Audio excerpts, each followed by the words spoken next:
What's going on, guys? The Comics Kid 2099 here. Welcome to day 285 of the 365-day graphic novel review challenge. Today, I want to talk to you about another volume of JLA from the 1990s. This is Rock of Ages by Grant Morrison, Howard Porter, Gary Frank, Oscar Jimenez, and Greg Land.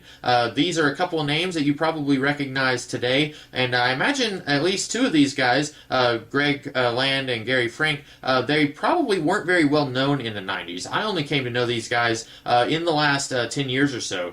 Gary Frank, especially, I've only come to know him fairly recently. I would say his first big story was probably Superman Secret Origin with Jeff Johns, but apparently he was doing stuff in the late 90s. But what's interesting, reading this book, there was no point where I could tell, okay, this is definitely by Gary Frank or this is by Greg Land. And that's especially surprising for Greg Land because he is an artist I don't particularly care for. He has a infamous reputation of tracing over smutty magazines often. You look at something like the Ultimate Power miniseries, and you can just Google Greg Land Ultimate Power, and then you will see, okay, very clearly this pose that the Scarlet Witch is in is very clearly the same pose that this adult film star or whatever is in this magazine or what have you. So I've never really been a huge fan of Greg Land's art, but I know there's one of the later volumes where he did an issue that was a fill-in issue that Grant Morrison did not write. I believe Mark Waid wrote the issue, and Greg Land drew it, and it doesn't look like Greg Land's current stuff where he's tracing pornography, basically. It looks like he was actually putting effort into it, and he was actually drawing it without tracing it. And in this book, he's credited as one of the artists, but I can't tell where Howard Porter begins and where Greg Land enters or whatever. Maybe he was an inker, I don't know. He was listed as one of the pencilers, I believe. But anyway, I thought that was interesting. So this is issues, I believe, 10 through 15 of the JLA series. And as you can tell on the cover, we've got Darkseid there. Darkseid is on the cover, right? Yep, that's him right there. And you may be thinking, hold on a second, Comics Kid 2099. You don't really like Darkseid. You don't like the Fourth World stuff. I think I've mentioned that on my channel before. It's not that I dislike the Fourth World. It's that I dislike it being used so much. I like it when it's handled by certain people. For example, John Byrne did a Fourth World series in the late 90s, early 2000s that I read several issues of, and I liked it quite a bit. Also, I liked it pretty much any time that it showed up in the DC animated universe. But I think the key is that you can't overdo it, or you shouldn't overdo it. You look at Superman the Animated Series, there were maybe 3 or 4 episodes that were Fourth World centered. The rest of them were other things. In Justice League, which was kind of a follow-up to Superman the Animated Series, I'm talking about the cartoon here for a minute, there were maybe 4 episodes that centered on the Fourth World stuff.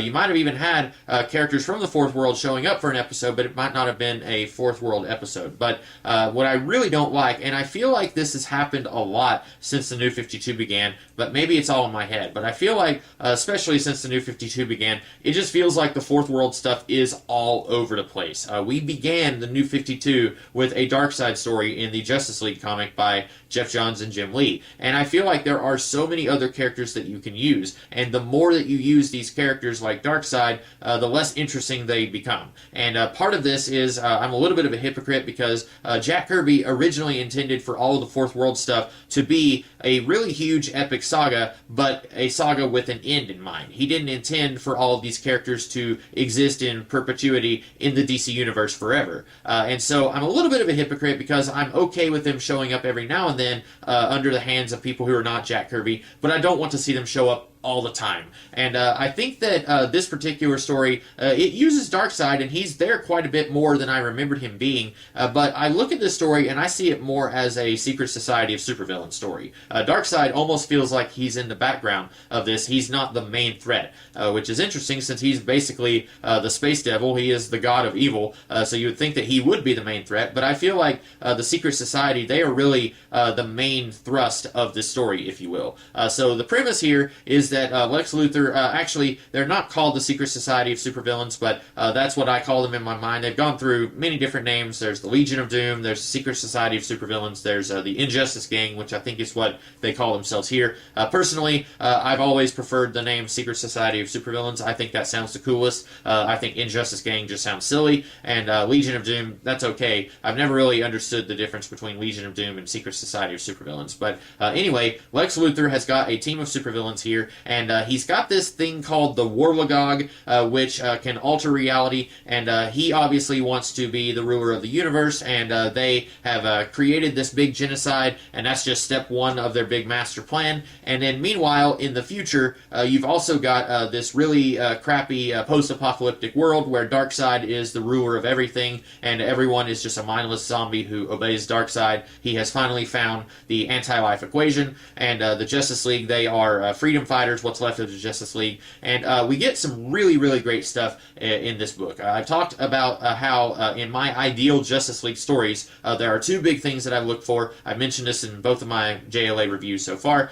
We need big, high stakes, and we need really great character moments, and this book has both of those. Some of the stakes here, they just feel really epic, and that's something that I think is another thing. Whenever you are throwing fourth world stuff all over the place all the time, the epicness kind of loses its luster a little bit. But this story feels very epic. I really like that at the end of the day, Darkseid, I'm going to spoil how he's defeated in the future, but I'm not going to spoil how he's defeated, if that makes any sense. Green Arrow and the Atom are the ones who defeat Darkseid, and you might be thinking, wait a minute, those guys? But the way they do it is really cool, and I was thinking, like, that's brilliant. Why hasn't anyone ever done that before to defeat Darkseid, or anyone else who's, like, on that same level of power? Also, in the present day, we get some really cool stuff. Lex Luthor is using corporate boardroom tactics to fight the Justice League, and that's really intelligent, that's really interesting, that's something that you would think a businessman like Lex Luthor, that he would do that more often, but usually he's just an evil, crazy person. He doesn't really use his intellect in the way that you would think that he would.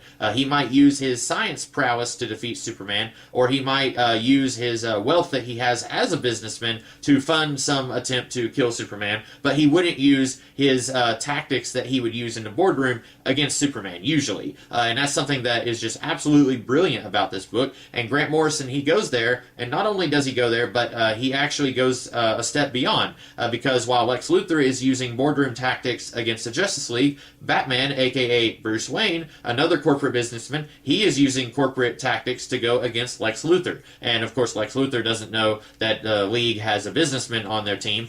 So that's really cool, very brilliant, and very hilarious the way that plays out. Not hilarious like haha, but like, oh, that's really interesting. I've never seen anything like that before, where these two superhero teams fight each other using business tactics. I like that quite a bit. There's an episode of Justice League, it's I think the first one where Lex Luthor gathers a team of supervillains together, that actually just straight up lifts a thing that happens in his comic. It's a different character in that episode. In the episode, it's the Ultra Humanite. So maybe you know what I'm talking about. That very similar thing happens in this book, and that's kind of cool. It kind of stems from the corporate tactics, corporate warfare thing. Also, I've talked about how these books are really great on these little character moments spread out throughout the book. As we saw in the previous volume, Connor Hawke, the second Green Arrow, he has joined the team. At one point, we get to see him basically yelling in righteous indignation about this huge massacre that happened, and he's got a very good point about how, you know, they shouldn't have let this happen, but then the other guys, they're kind of like, you know, hey, he kind of reminds me of Ollie a little bit, and that's kind of interesting, especially since Connor wasn't really raised by Ollie, but then he still has attributes that remind them of Ollie. And then you got this guy who goes up to them and starts blaming the Justice League for this big tragedy that happened, and specifically, he seems to be yelling at Green Lantern, and then Superman says, sir, I can talk to you over here if you want. He kind of separates them, and in the foreground, we're seeing Batman, Aquaman, Green Lantern, and I think Green Arrow is still there. They're talking to each other about what's happening and what they're going to do, and in the background, we see Superman talking to this guy, and in like 3 panels, Superman is able to calm this guy down, and then in the last panel, we see him shaking hands with the guy. And I just thought that is perfect. That is absolutely Superman. He's able to take this guy who is just livid and is just furious at the Justice League, and he's able to reach some kind of accord with this guy, and through peaceful talking, I just really love that. That seemed like a very perfect Superman moment to me. And speaking of really great character moments, at the end of the book, we have this really great kind of dichotomy between Batman and Superman, where we get to see how both of them are looking at the same character, and they both see two very different things, and that's just a perfect depiction of Superman there at the end. I won't spoil what it is because it's kind of a big spoiler for what happens, how they're able to win at the end. But yeah, still really great character stuff here. Still, the stakes feel very high. And what I like about this is that while it is using some of the Fourth World stuff, it's not shoving it down your throat in every single volume, and it's not like every single comic that was coming out at DC in 1998 was using the Fourth World and Darkseid like it feels like is happening at DC over the last several years. But again, maybe that's just in my head. It just feels to me like that is a thing. Also, if you like some of the later stuff that comes in Morrison's Justice League run, a little bit of that is set up here. We get the new Hourman. He is set up here, and I believe he is fully introduced in the Justice Society JLA team-up that might be Volume 4, I don't remember. And then also the Superman of DC 1,000,000. He is introduced very briefly here. We don't even get to see his face. We just see his costume. But that is something here. So there's a little bit of continuity going on here that I really wasn't picking up on the very first time I read this series, probably because when I first read this series back when I was in high school, I was reading these volumes out of order. I wasn't reading them in chronological order like I've been doing now. But there is a little bit of continuity there that's kind of neat, especially if you already know what's coming on down the line. So anyway, I like this volume quite a bit. I hope that you guys like this review, and if you did, be sure to like, share, comment, and subscribe, and I will be back tomorrow with a different video. In the meantime, you guys have a great rest of the day. Catch you later.